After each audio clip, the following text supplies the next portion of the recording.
Hello and welcome to a fun little ditty. We're going to talk about Star Trek and how it's become a pity. Um, we're going to be talking about Subspace Rhapsody, the very controversial and is going to be talked about for years and years to come episode of Strange New Worlds, Star Trek Strange New Worlds. It's the first musical episode of Star Trek. Wow. I don't really know what you thought of it, Marcelo, but thank you for being here and welcome to the channel, guys. And please leave a like, subscribe if you're new here. And we're going to get into it right now.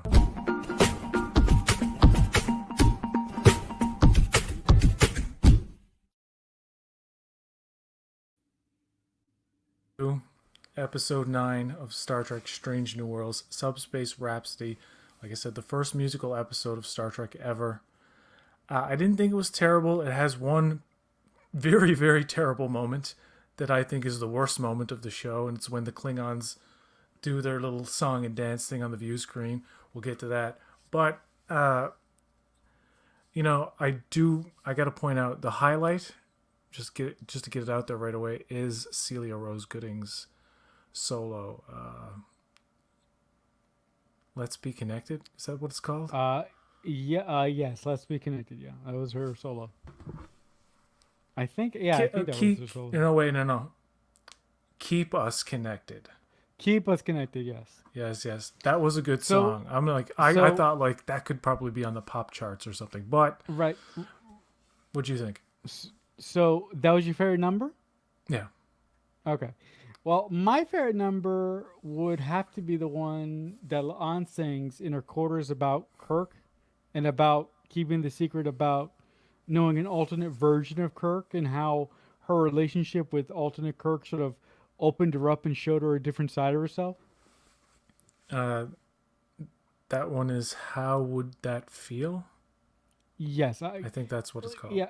I have a list of the songs, but not who sings them, so I'm just guessing. Okay. I just finished watching this episode, like maybe 10 minutes ago or 15 minutes ago, so I can't remember everything, so you'll have to forgive me. Yes, it certainly was a missed opportunity not to have the Klingons do opera. A lot of people have been saying that, or death metal. What did you say? It should have been. Yeah, it should have been. I said before we went on the air, I said it should have been death metal or acid punk. Acid punk, yeah. Acid punk.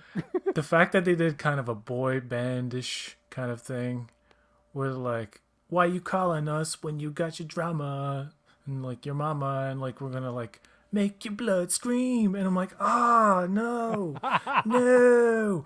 And you know what? Pike has the perfect reaction to it. So I give it credit where credit's due. I think there's an element of humor and fun to the episode. I just think the concept of an anomaly making the ship and all other ships into a musical is just, I can't wrap my head around it, even in the context of a sci-fi episode, as silly as it is. And people are like, you can't take it seriously. Twitter people are like, you can't take it seriously, I'm like, I get it, but just because I hated the Klingon part doesn't mean I hated the episode. Nurse Chapel's little thing where her little breakup song, like, I'm going back to Cali or whatever. No, she's going to the Vulcan Science Institute. But isn't where she's gonna end up hooking up with Corby. So we know that the breakup. I thought that was okay, but the Celia Rose Gooding thing, where she's like, "Keep us connected." I'm like, damn, she's good. The lyrics are good. She's talking about Hammer. I'm like, oh damn, this is fucking. It's one of those things where like I didn't really watch the episode right away. I've only seen it twice, but I listened to that song 4 or 5 times today.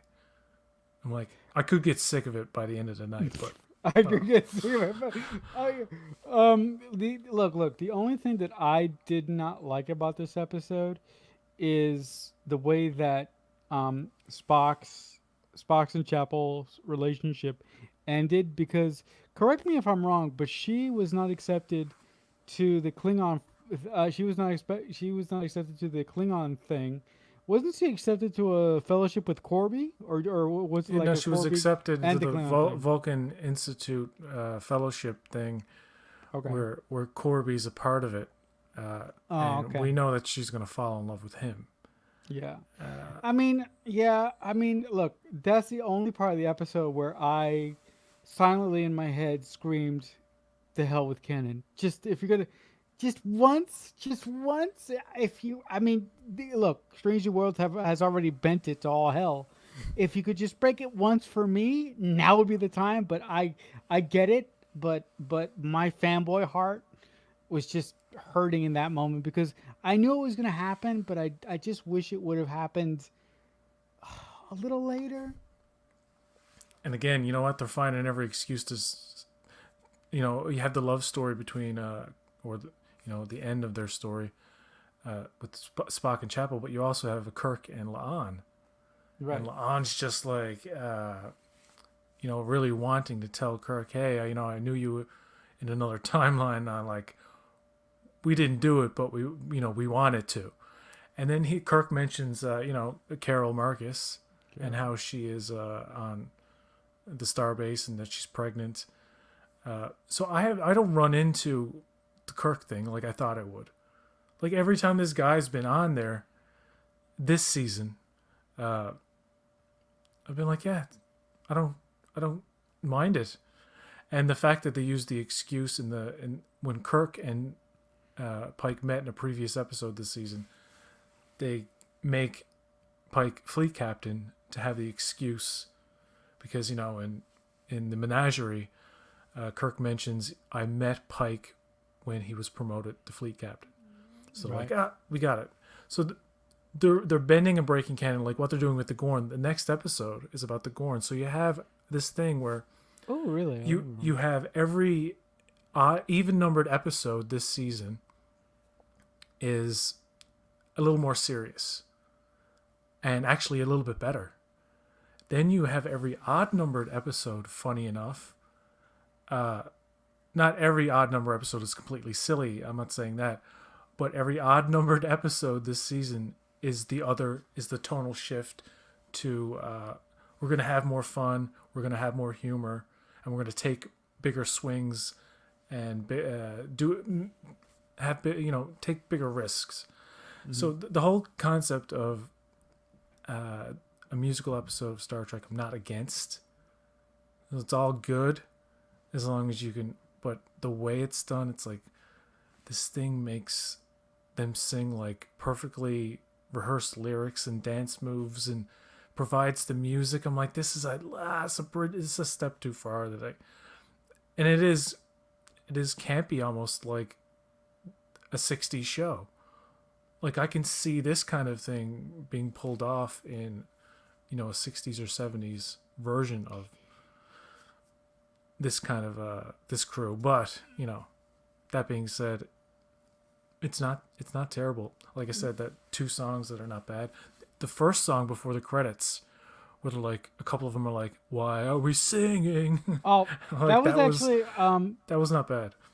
yeah, but you know what that reminded me of? I don't know if you're a Buffy fan, PJ, but No. the the whole sequence when the crew first got hit by the wave or the subspace wave and they started why are we singing in the Buffy musical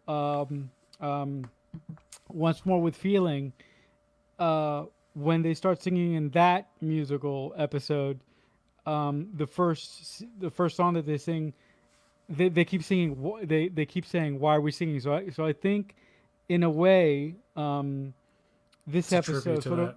yes this episode put that lyric in the first song or in the first number to pay tribute to that also when they're doing the debriefing to figure out why are they singing directly after the main titles, which I loved. They were all choiry. I really like that.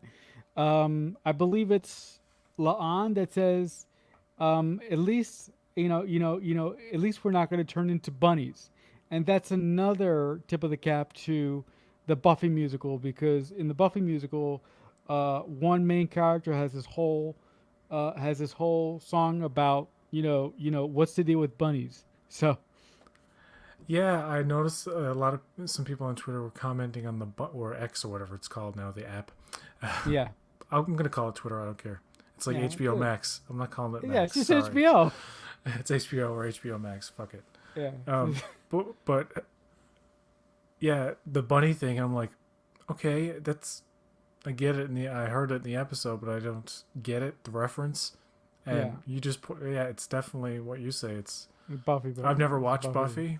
Yeah, so Dude, you gotta watch. you would know because you're the fan of it. But Yeah, and yeah, of course yeah. Ruben also the Buffy musical was brilliant and Yep. advanced the character and season's story brilliantly. He's right. He's right. He's totally right. No. Well, just one more quick word on Buffy, and then we'll get back on this episode. I promise. Yes, sir. The Buffy musical was one of the best episodes of Buffy, in my opinion, because the way that it was done, the way that it was staged, the fact that everybody in the cast could hold their own and they could actually sing was really impressive, and it's just a highlight of every time that I rewatch the show every year, which I have a rewatch coming up really soon. Musicals are great. Mhm. I just want to. You can name a few, and we'll get back to the show, but this is all relevant. The Strange New Worlds, but Jesus Christ Superstar. Mm-hmm. Sound of Music is good, Oh. undeniably. South Park, Bigger, Longer, and Uncut is actually a good musical with all catchy songs. Very funny and vulgar at that. Up there, there's so much room. All that stuff. There's others. Of course, Grease. Yeah. Grease Lightning and all that. I mean, my favorite musical of all time. Seven Wives for Seven Brothers. Right. Bless your beautiful heart. Anyway, go ahead. I'm sorry. My favorite musical of all time is actually La La Land, followed by Singing in the Rain. I also love Fiddler on the Roof a lot. Yeah, I mean, look, I felt really weird about going into this episode because first of all, I'm a song and dance man, so I love musicals, but I wasn't really sure how the musical was going to fit within Star Trek, and I was a little bit worried, but I really, really liked this episode. I thought it wasn't perfect. There were things about it that kind of ticked me off, which I've already said, but it was okay. I think a lot of people who don't like the episode but don't necessarily think it's terrible also kind of see it as a missed opportunity. So you have this, and it's a long episode. I think it's the longest episode of the season. It's over a little over an hour. Yeah, it's 62 minutes. So to have to focus the songs and the lyrical content on a love story with Lon and a love story with Spock and Chapel, it's like, couldn't you have just sidestepped one of those and done something interesting with the Klingons? Like That's really almost like that scene where Pike is arguing with his girlfriend and they're singing back and forth. Yeah, I do find the humor in it. So like today on Twitter where I talked about hating the Klingon part where they do that boy band thing. I'm sorry. What? It's one of those things where I'm mildly enjoying it. I'm getting as much enjoyment as I possibly can out of this episode, even though I think it's a mistake. Just fundamentally, it's a mistake. But I'm just like, I'll go with the flow. I'll keep an open mind. I don't want to be an asshole. And I did like, I love that. Keep us connected. What we're gonna do now. Let's just go through the list of the songs. Yeah. First, you have this. You have Status Report. That's the one before the credits, right? Right. Like, why are we singing? Not bad. I thought that was pretty good. But then you have the credits, which is the Subspace Rhapsody version, and I didn't care for that one, but you liked it. Okay. Yes, I did. Yeah. I liked it a lot. Connect to Your Truth. That's the number one and Kirk song. Yeah, in the corridor. I don't like. Yeah, I don't. I have all respect for Rebecca Romaine. I don't like her singing. I don't like Anson Mount singing too. I'll just be honest. I don't bullshit. No, I mean, look. I mean, the weakest person. I mean, I'm sorry. I love Anson Mount, guys. Please don't come after me with pitchforks. But I think he was the. I think his singing was the weakest of the bunch. He's doing some kind of thing like this, and I was like, what? Why you? Do you have? Yeah, Why you have a weird accent? well, I'm sorry. I'm sorry. I I'm can't sorry. believe Why am I I'm singing. laughing? I was like, what? You sound like you sound like Willie Nelson's cousin. What are you doing? Oh my god!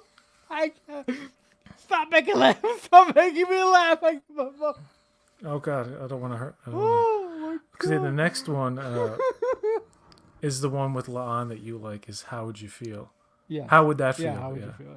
How would that feel? Yeah. And then there's another one called Private Conversation. Can't even remember that one. Keeping Secrets.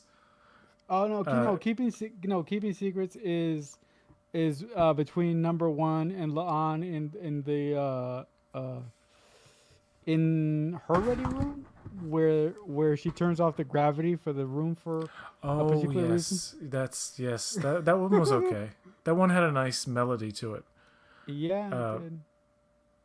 I'm Ready was the second best one. That's the Nurse Chapel one. Nurse Chapel. And I actually thought that was the best kind of like story element of the episode. Yeah, was yeah, her. yeah. And the breakup thing.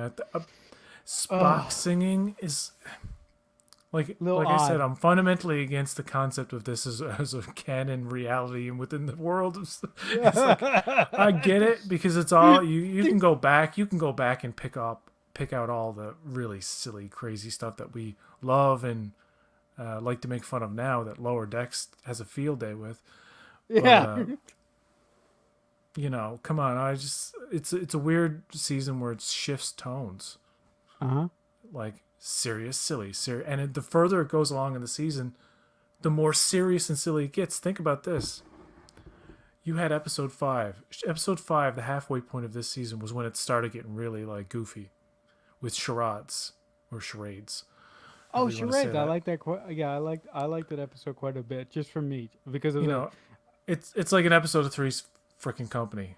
Right. Oh, no, not even. Three's a Crowd. It's an episode of Three's a Crowd.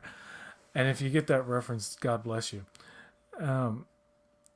But the thing is, I lost my train of thought. Three's a Crowd. Where did that come from? No, the episode charades is goofy, and then you have 6, which is the one where her is hallucinating and like zombie Hemmer. Yeah, that one was okay. Very kind of dark and serious. Then you get an even more silly episode in the Lower Decks crossover.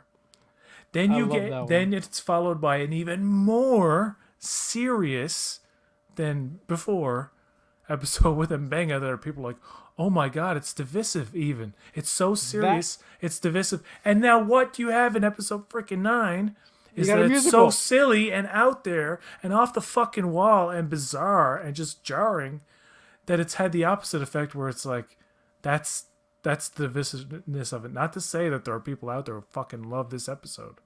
Mm-hmm. It's like people are like, yes, this is what I've been waiting for. Thank goodness it's happened. Yeah. Ruben says about that clip of the Klingon thing that I sent him earlier. I've only seen that one clip you sent me, PJ. No, wait. He's talking about Keep Us Connected. It's like a modern pop song instead of a song that sounds like from. Okay, I don't know which one he's referring to. Sorry, go ahead. I know, but I just wanted to comment on what you were saying about how this season we got a serious episode and then a funny episode. So would you say that this is the most divisive season of Star Trek that we've ever had because of the funny, serious thing? Maybe just the last 2 episodes in particular. I know episode 3 where they shifted the date of the eugenics wars and Khan's upbringing and all this. That was like the proof, quote unquote, that it was not. They messed up. They've messed up canon countless times. Times. I remember going back to rewatching Relics TNG episode, the one with Scotty. Yes, yeah. After Generations had come out, right? So I'm rewatching TNG after Generations, And what does Scotty say? Oh, I just saw Kirk. I'm like, no, you didn't. No, you didn't, sir, because he died on the Enterprise B. I'm like, aha! I've got you, writers. I've got you. You've messed it up. And this is before the internet. Like, I had access to the internet. I never talked to anybody about this stuff. To me, it was my own personal fucking victory, right? I was like, yeah, I caught a mistake, and I kept doing that, like seeing. Jesus Christ! And then the internet came along. When YouTube came along, they were just had like videos of, nerds, good nerds, great nerds who actually were like me, pointing out. I never had the ability to look up the clips and put them together, but when people did that, I was like, yes. Continuity errors in Star Trek, and people used to do. They've since been taken down. These amateur video. Remember back in the day with YouTube before, like people could like get away with putting up copyrighted like compilation things, and then like they'd eventually get your channel would be destroyed. Yeah, people back in the day on YouTube when it was awesome would put up like full movies with like commercial breaks. They would make like fan edit music videos. It was great. There was one sex in Star Trek, and it was just all the most suggestive kind of things, like people writhing in pain, but it like looks like they're horny or something. It's like right. And they had at the very end of this. It used to be on YouTube years ago.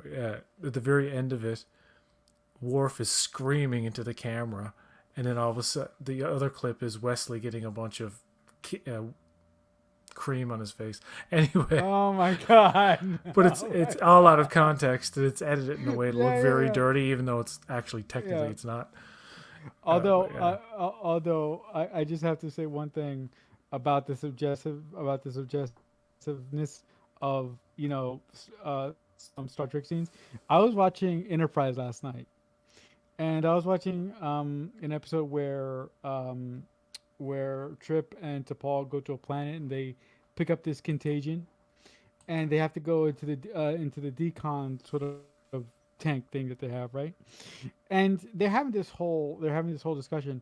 But while they're having this discussion, they're rubbing each other down with oil, and I'm like, this looks really fucking off. And these actors have been to the gym, and it's like they got hard bodies and stuff. It's really sexual. I remember that. That was one of the things that got a lot of people into the kind of sexiness, I guess, or the forward sexual nature of elements of that show, especially in the first season. Right. No, I think nipples and bulges were clearly visible. It's crazy. No, and I mean, no, in that scene, clearly T'Pol's got some stuff going on. But yes, getting back to Star Trek, Strange New Worlds, we were going through the song list, and yes, we were. We were at Private Conversation, Keeping Secrets, I'm Ready. That's the Chapel one. Then Spock has his solo. Yeah. I'm the X. Corny. Why am I laughing? I'm sorry. Corny and cheesy as hell, and I didn't like it. but I wasn't like offended by it. I was just like, ugh. No. I'm the X, or whatever he says. I'm the X. I'm like, what? No, dude. You're Spock. Just fucking take it like a Vulcan. I'm the X. That's not accurate. I can't even remember how it sounds like. But all I can remember is at the end he's like, I'm the X. I don't know anymore. There's no way in hell I can review this episode because I can't keep a straight face. It just makes you think. These kind of like decisions that they make in franchises, that of course some people are going to just gravitate toward and say, you're wrong if you hate this. I'm like, well, I don't hate it, but I don't like it. I do like a couple of songs though. That's the thing. Like I would probably listen. I mean, and I do like the filming. It's filmed well, and it's choreographed well. But it's like this on a fundamental level. I can like the Orville could do something like this, even though that'll be fun. That's totally up Seth MacFarlane's alley. Yeah, and they probably do it better. But This would. they did put effort into it. You can see No. like the effort in the lyrical content makes sense. It's just that the songs aren't catchy except for the status report, I'm ready, and keep us connected. And keep us connected with it. I But am also, the X sucks. okay. But also, let me emphasize for myself. I thought this episode was pretty solid. I thought it was way better than it had any business being. But here's the important part. If you guys remember anything about what I said in this stream, remember this. I had issues, but I had a good time. I did. Yeah. I had a good time watching it. Let's get to the climax, the emotional, what I believe is the emotional climax of the episode. Yep. I've liked the character of Uhura this season. When they focus on her, it's a better show. It really is. Celia Rose Gooding is great, and her character is good, and she's so sweet and smart and considerate, and like she's a really one of those universally lovable characters. Then when she starts singing, like, don't do Wow. this to me. Don't do this to me. It's so good. It's so good. I want to cry. No, it really is good. And I was like, damn, and it's a good song too. And she's talking about Hammer, and she's keep us connected. And I'm like, oh my god, no. This is actually I'm lukewarm on the episode, and I'm kind of like, I don't know what this is. I'm kind of grumpy, but I'm trying to enjoy it. But then that comes along, I'm like, oh, now it might end well. It might end well. That's what I'm thinking. Like, keep us connected was pretty good. And then then the little Klingon thing happens. Yeah, I can't. Why you wanna call on us? Where you wet your drama? It's like, oh, it's like, no. Oh, what are you doing? You fucked it up. You had the high note, and then you had the bleh. It's like, you know what it is? It's weird. It's like the pattern of the episodes where you had like Nurse Chapel's good little song, and then you had Spock was like, I'm sad, and then you had the Klingon bullshit, and then anyway, no, then you had Keep Us Connected, which was good, and then you had the Klingon thing. The very end, that little song was good. Like it ended fine, you know. Oh, There was a little tribute to Bohemian Rhapsody in one shot in Oh particular my of God. Palia Laan, I believe, and Spock. Yes. Or that's no, right. no, it was Uhura and Spock. I can't remember. It was I can't three remember. people in a shot. It was 3 or 4 No, people in a shot, and it was just can't like the remember. Bohemian Rhapsody video. Sorry. And of course, there were references that I didn't pick up on that you did about the Buffy the Vampire connections. And, Yeah. Look, the one thing I will say about the really ill-advised Klingon number is that I'm like, just why? Like I said in this earlier in our review of this episode, it should have been Klingon. It should have been either Klingon opera or Klingon acid punk. But turning the Klingons into a goddamn boy, see, I can't even say it with a straight face.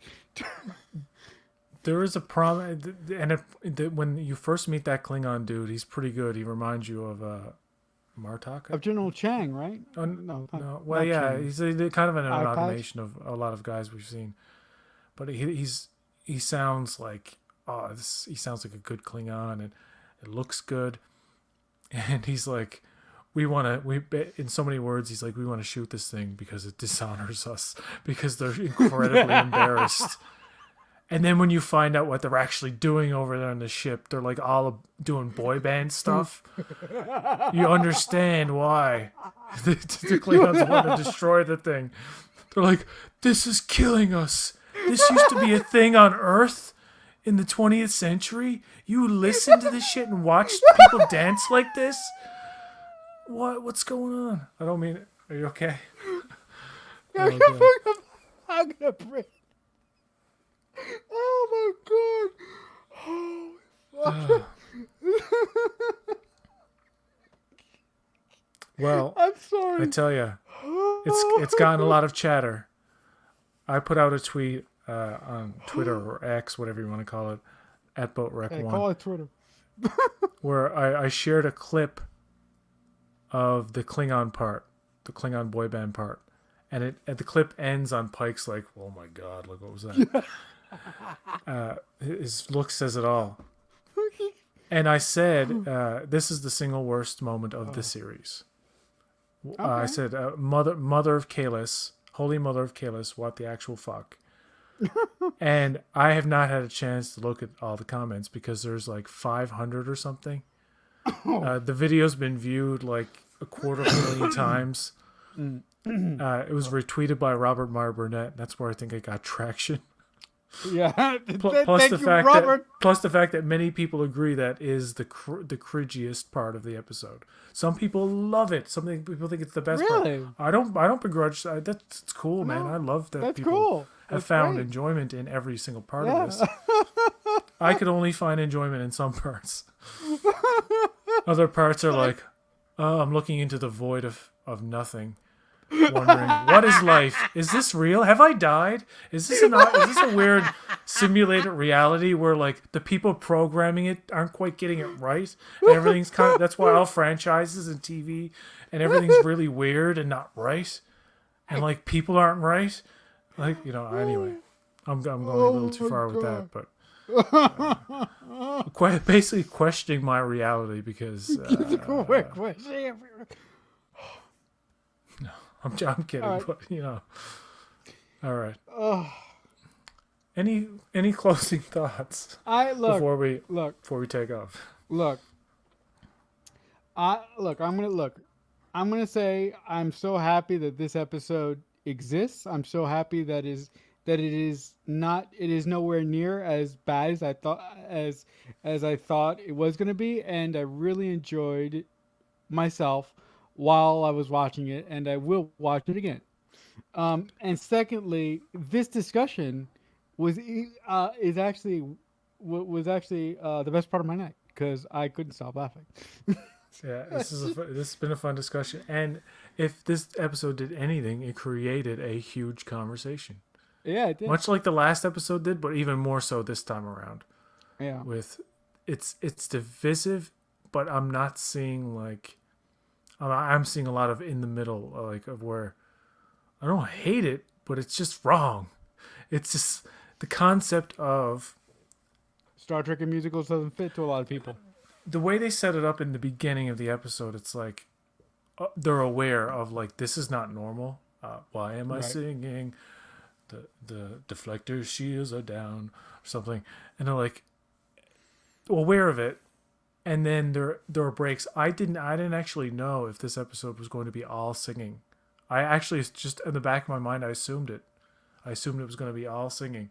But the fact that they have breaks where they're like having conversations about what this is and how it's affecting them, that worked. But as it went on, it's like this is so meta. It reminds me of the episode 7 where I'm not seeing this world as a serious, believable world as much as I should. But however, some episodes I can. So in a way, just take this hypothetical. If I were to give a certain portion of episodes to an individual who took Star Trek very seriously but did not watch this show, I would pick only the really good episodes of Strange New Worlds, and those tend to be the ones that are serious. Like episode 2, the courtroom drama episode, very good. Episodes. That's the best one of the Episode season, 4, I feel. episode 2, 4, 6, and 8 are the better ones. So the next one is 10. Just to end off on this, talking about a little preview of the next episode, which I don't know a lot about, but the Gorn are involved. That's all I know. Interesting. We saw that in the trailer anyway, but since they've not appeared yet, it has to be the next episode. And it's No, called and you know- Hegemony. Hegemony. Yeah. Hegemony? No, but the interesting Hegemomy. thing, hegemony. The interesting thing about the Gorn, because they got teased in the first episode of this season. In the last shot from the first episode of this season, it shows Admiral Apel looking at a diagram, and he sees that the Gorn are encroaching on Federation space, and I really thought that the Gorn. I really thought that I really thought that this season they were going to lead up to the Gorn, but I think that the mishmash of this season, being the way it is, has has not made that or didn't make that possible. Um, Well, I hope unless they're I no, hope go they ahead. don't. I hope they don't end it on a cliffhanger because Oh God, I hope they're not. going to be Gorn for a while. Yeah, oh, I like that. That was good. That was Okay. good. I like that. Well, thank you, Marcelo, so much for being here. It Thank was a fun you. discussion. Thank you. And thank you. Sorry for the laughing. No, it's all good. I think anybody who was watching this was laughing hysterically and loving every moment of it and not giving it a thumbs down and liking and subscribing. And thank you for watching. And until next time, stay frosty, folks.